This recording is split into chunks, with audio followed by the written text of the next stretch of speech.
Hello there, and welcome to the Sleep Science is Playing channel. Tonight, a quiet correction to something almost everyone carries as a settled fact. Time, in the ordinary understanding, moves at a fixed and constant rate, the same for everyone, everywhere, always. 1 second here is 1 second there. 1 hour on this side of the room is 1 hour on the other side. 1 year on Earth is 1 year on Mars. 1 year on the Moon. 1 year anywhere in the solar system. 1 year everywhere in the universe. This is the picture most of us were given, and it feels so obviously true that questioning it seems almost unnecessary. And yet, it is wrong.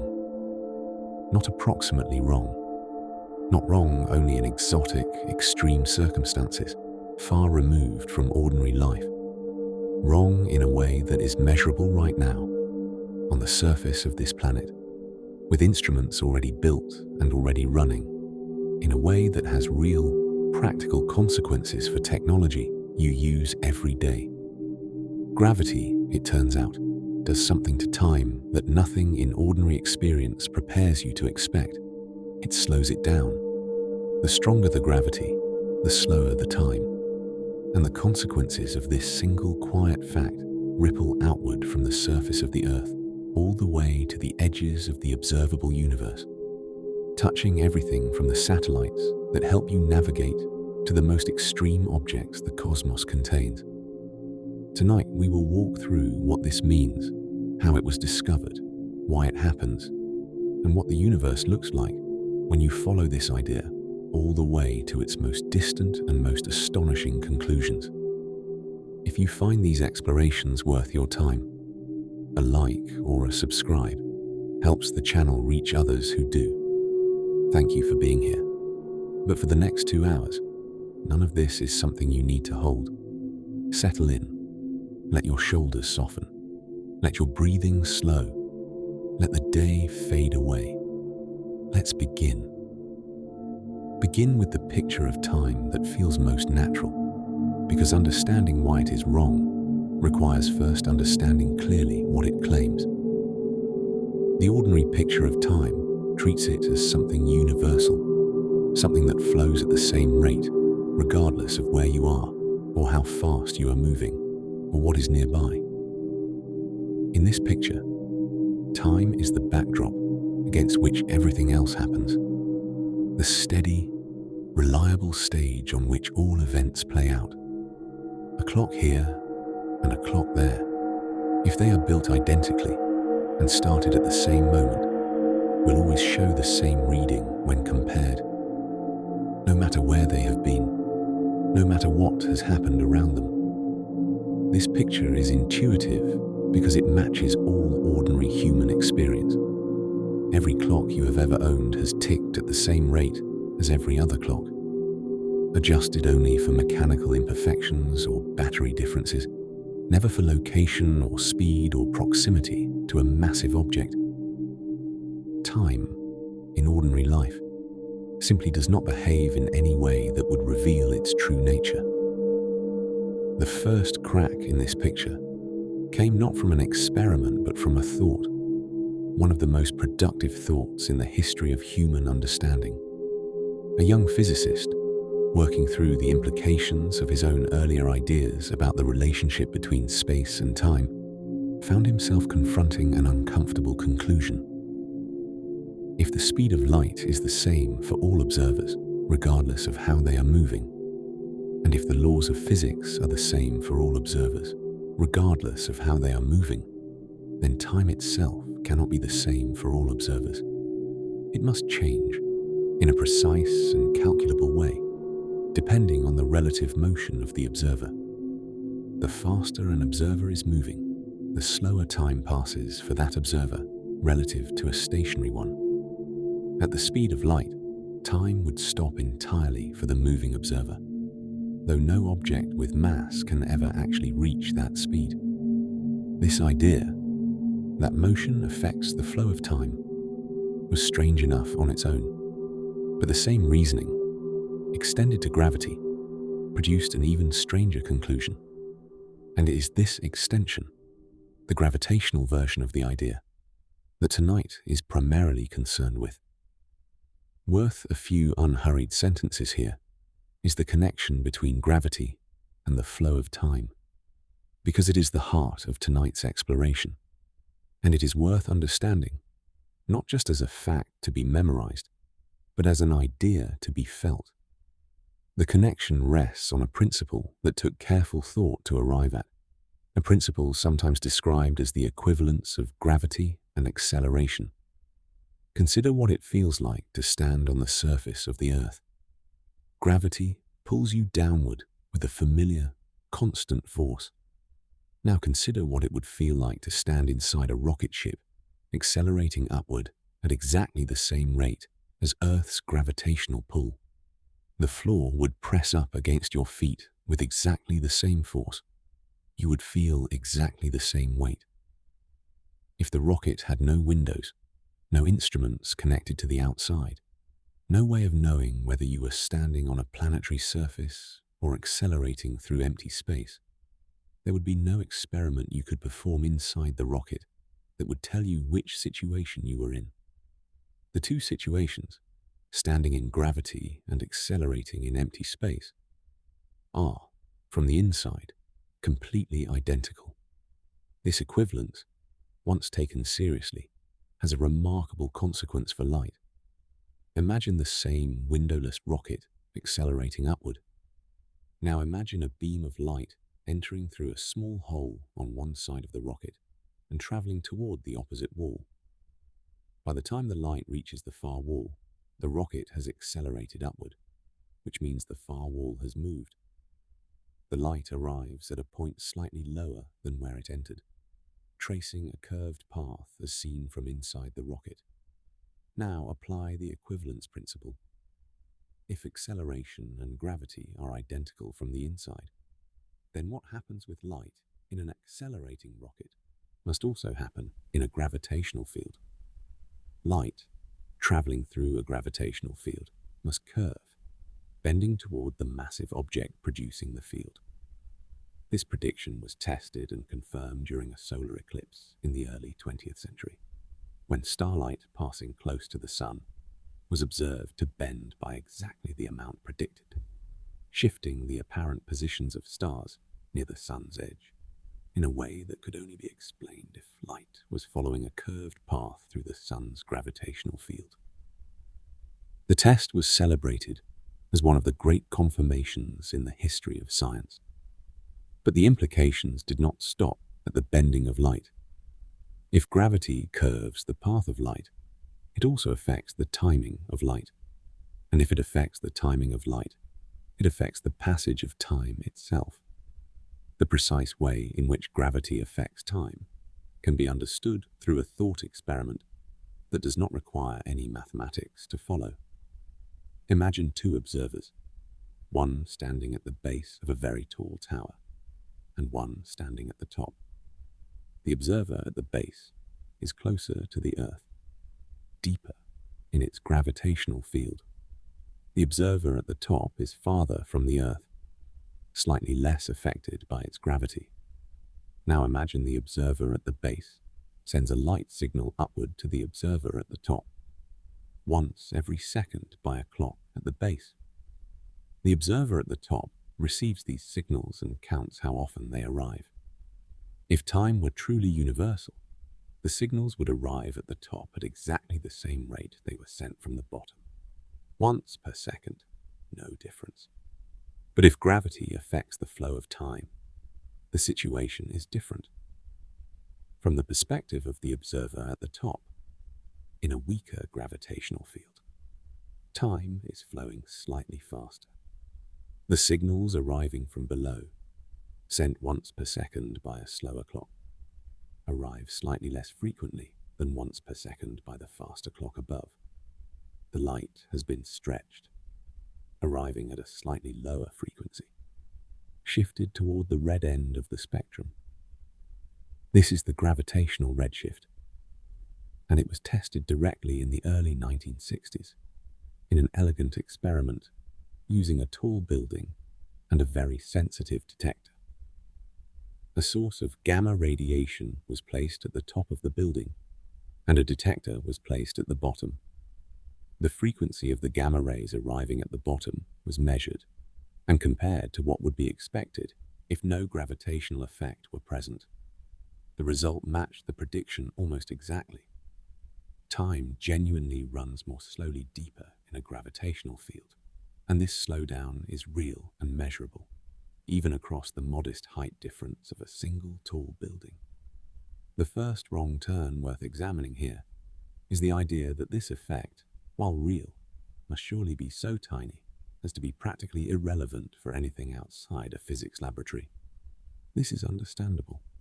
The height difference of a building producing a measurable, but still very small time difference suggests that only truly enormous gravitational fields could produce effects large enough to matter for anything practical. But this wrong turn collides directly with a piece of technology so embedded in modern life that it has become invisible. The network of satellites that forms the foundation of satellite navigation systems, used every day by billions of people to determine their location on the surface of the Earth with remarkable precision. These satellites orbit at altitudes of roughly 20,000 kilometers above the surface, a position where the Earth's gravitational field is noticeably weaker than at the surface. According to the gravitational effect on time, clocks on these satellites, sitting higher in the gravitational field, run faster than clocks on the Earth's surface below. The difference is small in absolute terms, but it is not negligible. It amounts to several microseconds per day, every day, consistently, without exception. Several microseconds might sound trivial, but the precision required by satellite navigation systems is extraordinary. These systems determine position by comparing the timing of signals received from multiple satellites, using tiny differences in arrival time to triangulate location. An error of a single microsecond in the timing corresponds to a position error of roughly 300 meters. An uncorrected accumulation of several microseconds per day would, within a matter of days, render the system useless for any practical navigation purpose.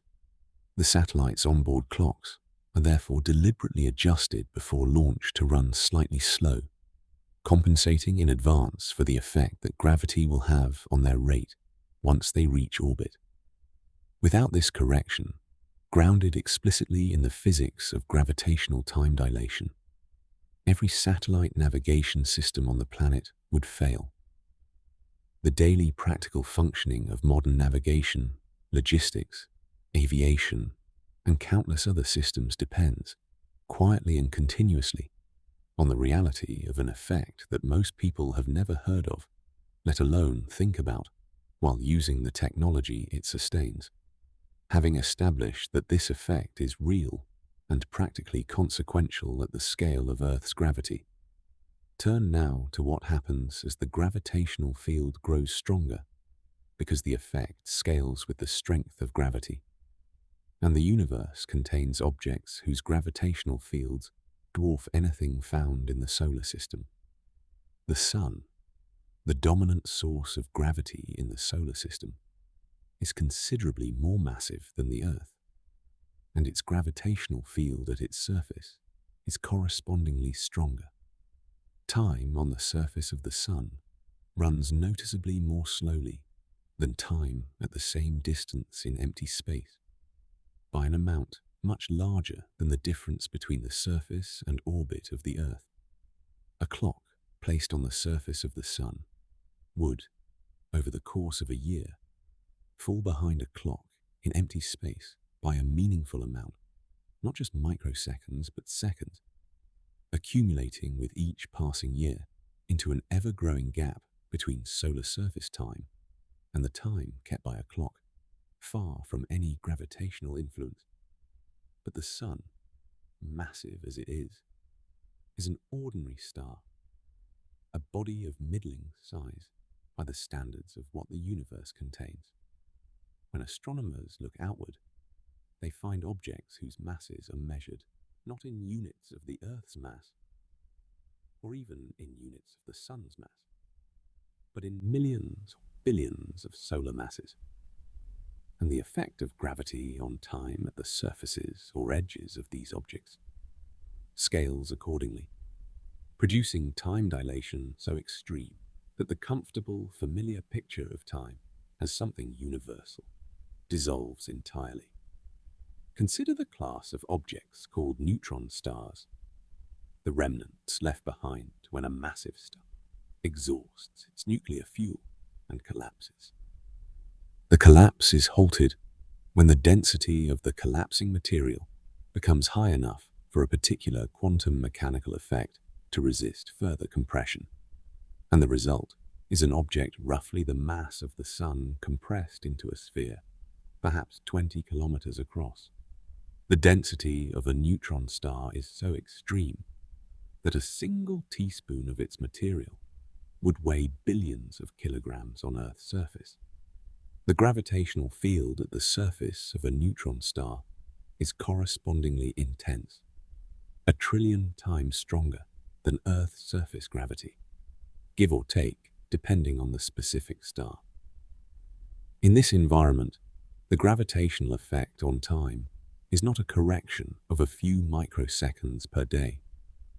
It is a fundamental feature of the local environment, strong enough that a clock on the surface of a neutron star would run measurably slower than a clock in space nearby, differing by a meaningful fraction of each second for every second that passes.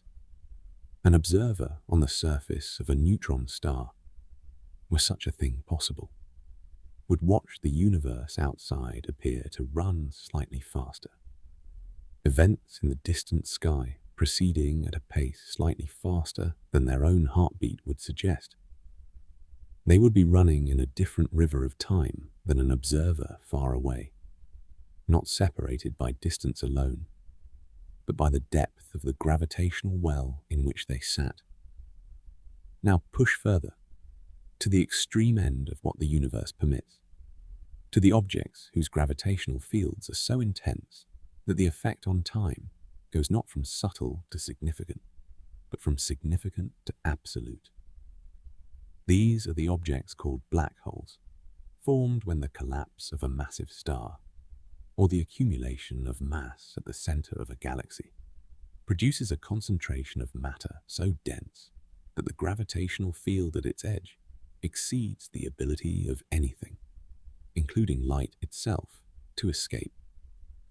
The boundary of a black hole, the surface within which no escape is possible, is called the event horizon.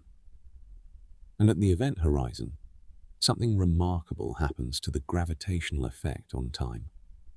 From the perspective of an observer far away, watching an object fall toward and approach the event horizon, the falling object appears to slow down as it gets closer, the gravitational time dilation growing more and more extreme. Light leaving the falling object becomes more and more redshifted, its frequency dropping, its wavelength stretching. The falling object appears to move more and more slowly, approaching the horizon asymptotically, appearing to freeze in place and fade to invisibility as the light it emits is stretched to longer and longer wavelengths.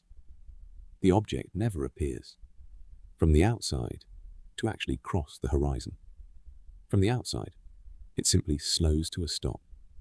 From the perspective of the falling object itself, the situation is very different. No freezing, no slowing. The object passes through the horizon at a perfectly ordinary pace.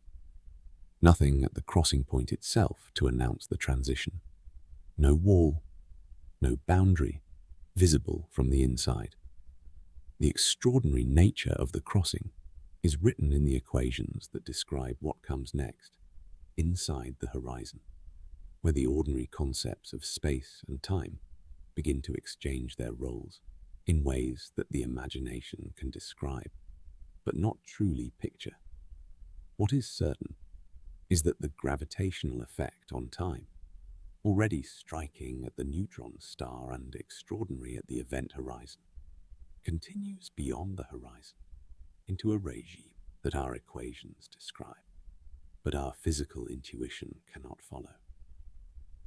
Pull back now from the extreme and sit for a moment with what the gravitational effect on time means at a more human scale, because there is a gentler version of this same insight that connects to everyday experience in a way that is easy to overlook. Every object on the surface of the Earth is sitting in a gravitational field. The center of the Earth pulls every person, every rock, every clock, every atom downward with a steady, familiar force. And according to everything explored so far tonight, this means that every person, every rock, every clock, every atom on the surface of the Earth is experiencing time running slightly more slowly than it would in empty space, far from any gravitational influence. This is not a hypothetical. It is simply true. A clock at sea level runs slightly more slowly than a clock at the top of a mountain, not because of any mechanical difference in the clocks, but because the clock at sea level is sitting deeper in the Earth's gravitational field, closer to the center of mass, in a slightly stronger gravitational environment. The difference is very small, but it is real, and it is measurable. Over the course of a human lifetime, the accumulated difference in the passage of time between a life lived at sea level and a life lived at high altitude amounts to a small but non-zero number of microseconds. Not enough to matter in any practical sense, not enough to be noticed, but enough to be measured, enough to be confirmed, enough to be part of the ordinary accounting that navigation satellites must perform every day. There is a particular quality to the insight that gravity slows time, one that connects tonight's exploration to a theme that has run through several previous evenings on this channel. In each of those earlier explorations, a phenomenon that initially appeared exotic and remote, the dark night sky, the emptiness of the asteroid belt, the approach of a distant galaxy, turned out, on careful examination, to be something present and immediate, touching the very environment in which we stand. Tonight, the pattern repeats. Gravitational time dilation is not a phenomenon confined to black holes or neutron stars, or distant exotic objects. It is happening right now, at this moment, on the surface of the Earth, in every clock, in every atom, in every biological process, including the one that is allowing you to read these words or hear this voice. The gravity of the Earth is slowing your experience of time relative to what it would be in empty space. The effect is small, but it is real, it is continuous, and it is inescapable. Now widen the view, the way previous explorations have widened theirs, moving outward from the immediate and familiar to the broader and stranger. The gravitational effect on time is not only a local phenomenon, a correction to be applied to satellites and clocks. It is a fundamental feature of how the universe is structured, and its implications reach into some of the deepest and most actively studied questions in modern physics. Consider the large-scale structure of the universe, explored briefly on a previous evening, when the distribution of galaxies across enormous distances was shown to carry within it the frozen pattern of ancient sound waves from the earliest moments of cosmic history. The distribution of matter in the universe is not uniform. There are regions of higher density, where galaxies and galaxy clusters are concentrated, and regions of lower density, the vast cosmic voids explored in the discussion of the dipole repeller, where very little matter is present. The gravitational fields in these two kinds of region are very different. In the dense filaments and clusters where matter is concentrated, the gravitational field is stronger. In the empty voids, the gravitational field is weaker. This means that time itself runs at different rates in different parts of the universe. In the dense regions, time runs slightly more slowly. In the empty voids, time runs slightly more quickly. The universe does not have a single, universal time. It has a patchwork of local times, each one running at a rate determined by the local gravitational environment, slightly faster in the empty spaces between filaments, slightly slower within the concentrated structures where gravity is stronger. This patchwork is subtle, far too fine-grained to be noticed by any ordinary observer. But it is real, and it is a consequence of the same physics that governs the satellite above your head and the neutron star at the edge of the observable universe. There is another, deeper level at which the gravitational effect on time touches the largest questions in cosmology. The universe is expanding, as explored on a previous evening in the context of the dark night sky. Distant galaxies are receding from us, their light stretched to longer wavelengths by the expansion of the space through which it travels. But the expansion of the universe is not uniform and constant in all directions and at all times. It is governed by the total amount of matter and energy the universe contains, the way that matter and energy are distributed, and the interplay between the gravitational pull of all that matter and energy and whatever is responsible for the universe's expansion, continuing to accelerate rather than slow. The measurement of the universe's expansion rate has become, in recent years, one of the most actively debated topics in all of physics. Different methods of measuring this rate, using different kinds of objects and different periods of cosmic history, have produced results that do not fully agree with one another. The discrepancy is not enormous, but it is too large to be dismissed as simple measurement error.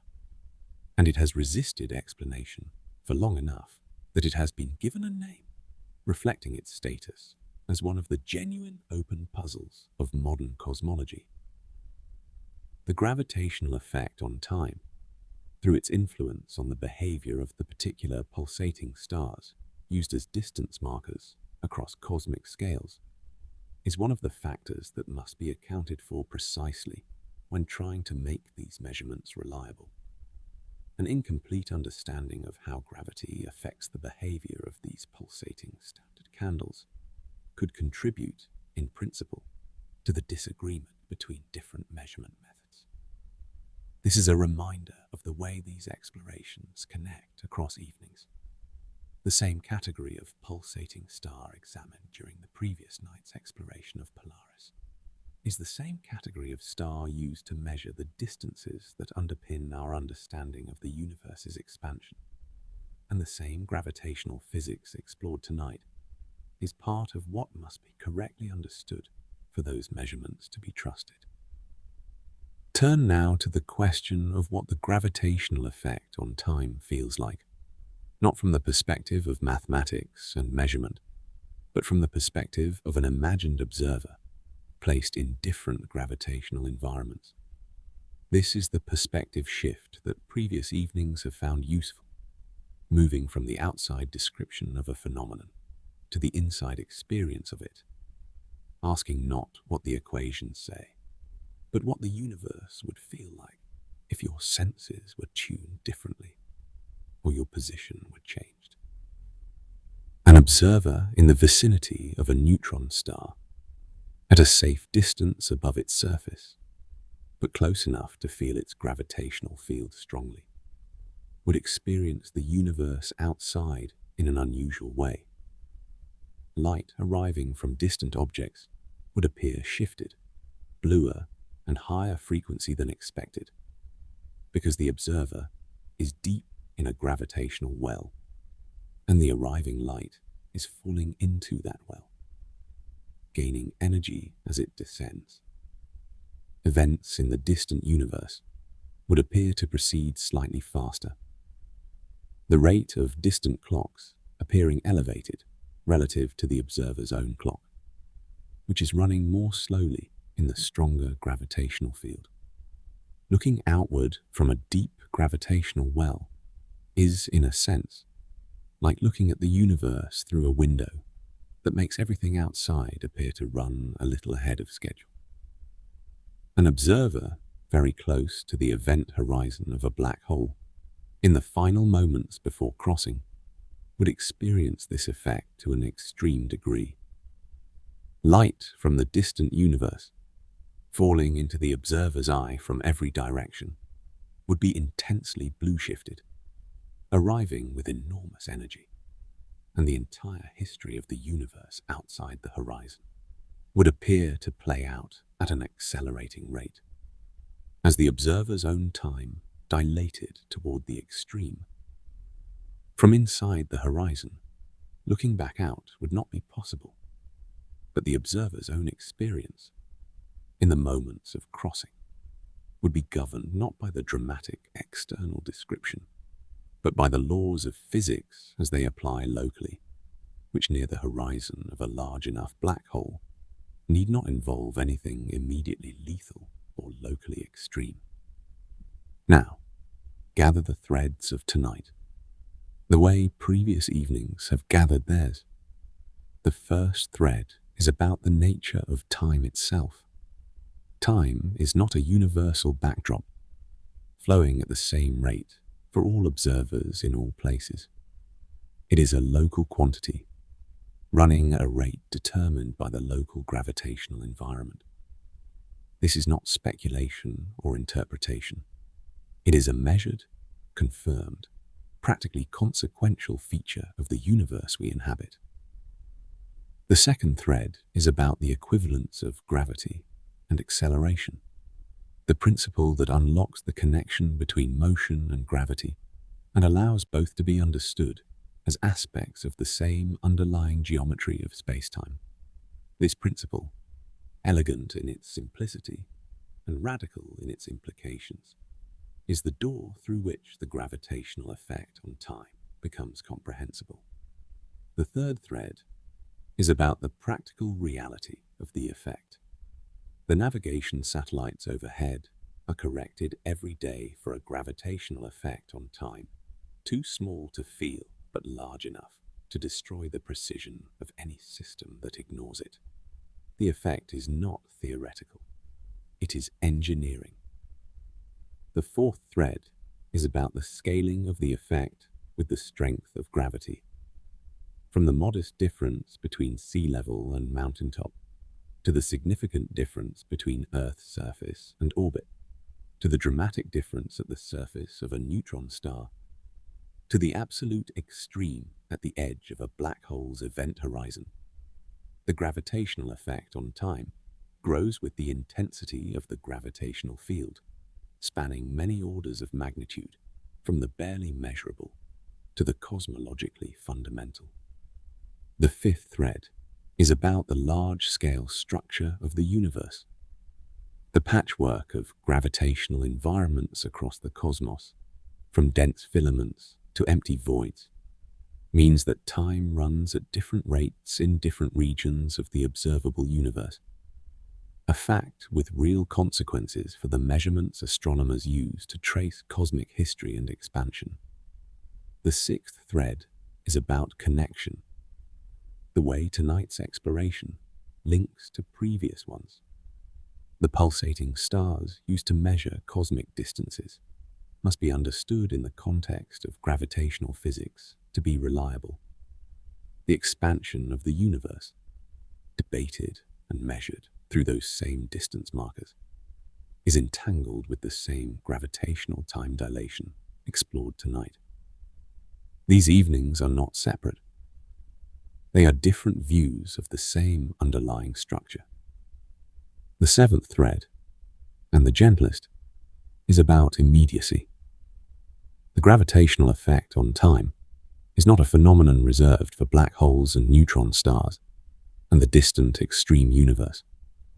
It is happening now, at this moment, to every atom in the room you are in, to every process in the body you inhabit, to every clock on every wall and every satellite in every orbit. Gravity is slowing your time right now, relative to empty space. The amount is small enough to be unmeasurable by any biological instrument, but it is real, and knowing it is real changes, in some subtle way, the picture of where you are and what you are sitting inside. There is a quiet symmetry in how this resolves. The same kind of symmetry that has closed previous evenings. The picture of time that was introduced at the beginning of tonight, time as universal, constant, the same everywhere, felt so obviously true that questioning it seemed unnecessary. And yet the questioning, done carefully enough and followed honestly wherever it led, revealed something far stranger and far more interesting than the original picture. Time is not universal.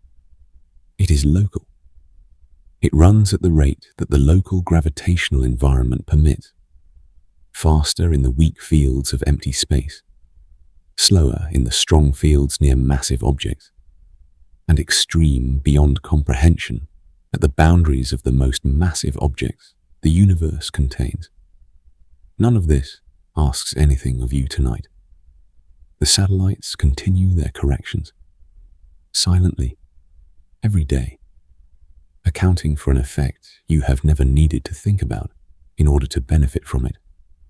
The neutron stars continue their dense, extreme existences, running in their own slower rivers of time, indifferent to observation. The black holes continue marking the absolute edge of what the gravitational effect on time can produce, the horizon where the effect goes from extreme to absolute, beyond which the equations that describe it can no longer follow.